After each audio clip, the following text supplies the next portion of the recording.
Listen, Leicester don't owe Mahrez anything. You would say they got him for a good price, 400,000, probably made him what he is in the Premier League. But I believe if Mahrez was good enough, somebody else would have picked him up by Leicester. Because if you're performing well in the French league, somebody will pick you up because it's a good market for clubs to go into and find talent. He was certainly one. Went there for £450,000 and performed exceptionally well.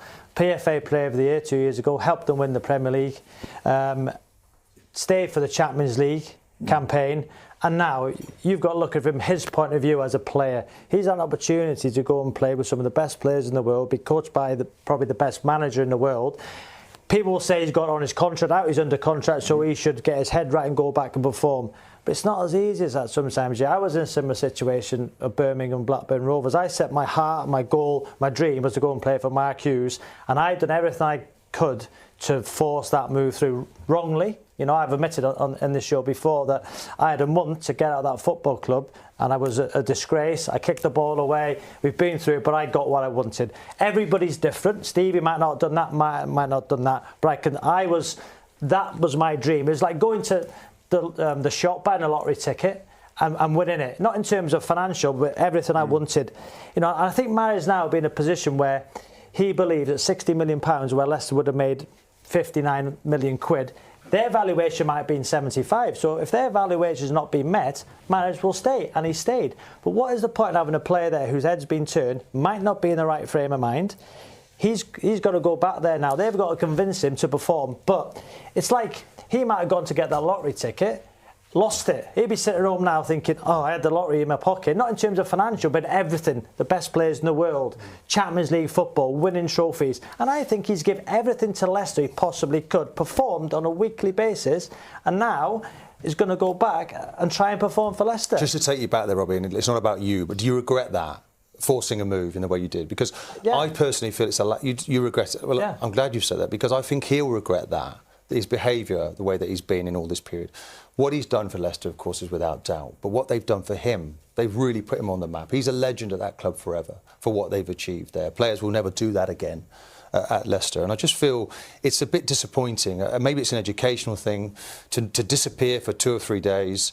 The manager's Puyal's doing everything to say he's a good guy. Well, he's not completely a good guy, because you don't behave like that.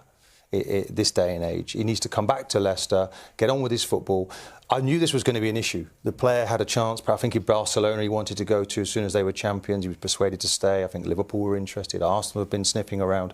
He is a great talent. He's developing under Puyal. He's getting better every week. But now I think he's got to do. He's got to come back. He's got to get back into heel. And they'll sell him. They'll sell him in the summer. And if you're a good player and you've got good quality, the big clubs will come calling again. If he goes back and performs, if he goes back then, gets his head right and performs, and performs amazingly well again, what if that price goes up? Because the performance being that good, the price goes up. Well, shouldn't their valuation from 75 to 100. And then they say, somebody offers 80, well, we're not going to let him go this summer. It's about him realising how good he is. Maybe he's thinking he's trying to cash in. How does that look for a club that's trying to buy him in his behaviour? But the best team one of the best teams in the world at the minute wants Riyad Mahrez, and for him as a player, Martin, he's got an opportunity. He's desperate to go and play for Pep Guardiola. And he'll feel that they've allowed Drinkwater to go, they've allowed Kante to go, they've allowed Vardy to have talks. Clause, so I accept and he thinks it's personal, but it's not personal. He's a very good player, and why should Leicester allow him to leave if they don't want to? It's testing the player. He'll get his move eventually, but while he's there, I think he needs to behave in a slightly better way than he has. You're right there, Stephen. I never thought I'd say it, but I'd like to hear a bit more from Robbie Savage and Martin Keown. I'm quite enjoying this. You agree with me? Do you want me to get in the middle? Jake, but I just think that for Riyad Mahrez's perspective, right? I think you both got a point, to be honest. I get it. Yeah. Man City, top move for Mahrez, the chance to work Guardiola. I get all that side of it, but I agree with you, Martin, as well. I don't like players when they're unprofessional and they start not turning in for work and disrespecting the supporters and disrespecting the club that have been good to the player as well. So you're both right on both sides of it. At the end of the day, I think Mahrez's people have got to go to Leicester and come to a sensible conclusion, because at some point he's going to leave the club. I look at the Coutinho situation at Liverpool. Barcelona comes, it's a dream move, OK. Liverpool want him to stay till the end of the season, but Coutinho thinks it might be his only opportunity. But Coutinho stayed professional. He got his people to go and speak to Liverpool, and he was a compromise, and everyone moves on in a nice way. This is just a mess now for Leicester City. Well, and I don't think they deserve hasn't he? And he's got to perform in front of his crowd. Leicester don't deserve the mess, I think there's a couple of options here. As you're saying, Riyad Mahrez's people go to Leicester. He's got a couple of years left and say, right, tell you what, you know, if he comes back, if it's a ridiculous statement, because that could happen. You know, he could not turn up and he could get fined so many hundreds of thousands of pounds. But in today's game, we all know some players could go back and say, you know, I'm anxious, I'm injured. You know, it can happen. I've seen it. You know, I've seen people do it. Or they could say, I tell you what we'll do. If he comes back, this is what could happen, and as Stevie says, let's renegotiate his contract and have a clause in it for 50 million quid. It's refreshing though that it's all about player power nowadays, and the club have said, you know what, we'd rather have the player than the money. Clearly, he's going to go in the summer, and we'll go on our terms. And not on the players. So it came so late, didn't it? In the that was one of the big issues for Leicester, is that they actually made it clear. They said, if we get an offer that matches our valuation, we won't stand in the way of the player. But you've just spent 10 minutes telling us that he's a consistent player and he's a brilliant player and he's won the Premier League and, you know, he's won more than Virgil van Dijk. The stats tell us that he was better than Coutinho at times over the last year and a half. And you end up wanting Leicester to accept less than he's worth. You said in your own column he's worth 75 million quid, so why should Leicester take less? That's their valuation. It's only my opinion what he's worth, Jay. I don't know what Leicester value him at. Well, obviously more than 65 million, so there's the end of the conversation, isn't it? Well, that's up to Leicester and Riyad Mahrez. But the one he had an opportunity. Sarni's got injured and he might be out for 4 to 6 weeks. One opportunity. Pep Guardiola at Man City might not want Riyad Mahrez in the summer. What if his form dips? And he doesn't get an opportunity ever again as a player. Not to. And I know what Stevie's saying about Coutinho. Coutinho's playing for a massive football club in Liverpool. We're talking about Liverpool Football Club here to Barcelona. Leicester City won the Premier League 2 seasons ago. They're not going to win a trophy again, in my opinion. They play weak. I don't think they will. They play weakened sides in the competition. They had a chance in the Carabao Cup against Man City. They play a weakened side. Yeah. Went out. They left Mahrez and Vardy out against Peterborough. You might say they've got to win Peterborough. I think one thing. What's Leicester's aim? Can I speak? Yeah. What's Leicester's aim? One thing that I think they have done, Leicester, and they've underestimated the reaction of the player, because he's thrown his toys completely out of the cot.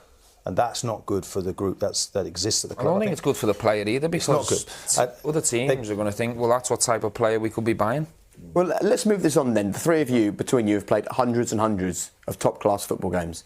Do you see a situation where Riyad Mahrez can come back into the fold and perform for Leicester like he has previously? Can he be rehabilitated from this situation? Remember, in the summer, he was sitting at an airport waiting to get a move, wasn't he? That never transpired, so this isn't new. I think only the player knows that himself.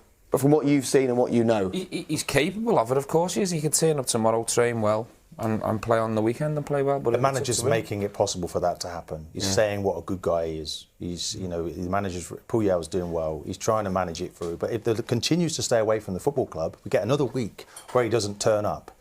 One only knows where it could end up. But he's made a case for, I've got to leave this football club. I'll come back eventually, but I need to leave. One thing will happen, Jake. The players, I believe, I'm sure that if he goes back, the players will have a laugh and a joke with him. They'll have great banter with him. That's what happens in dressing rooms. So people say, well, the players might discard him, but they'll all be texting him anyway, won't they? Correct. I'm sure there's banter going on between them all his mates. I know he's lost the man. Are we also slightly belittling Leicester? Because I don't remember criticism of Southampton when they didn't allow Van Dijk to join Liverpool. I don't remember criticism of Liverpool when they said no to Coutinho getting the move the first time around and asking him to wait.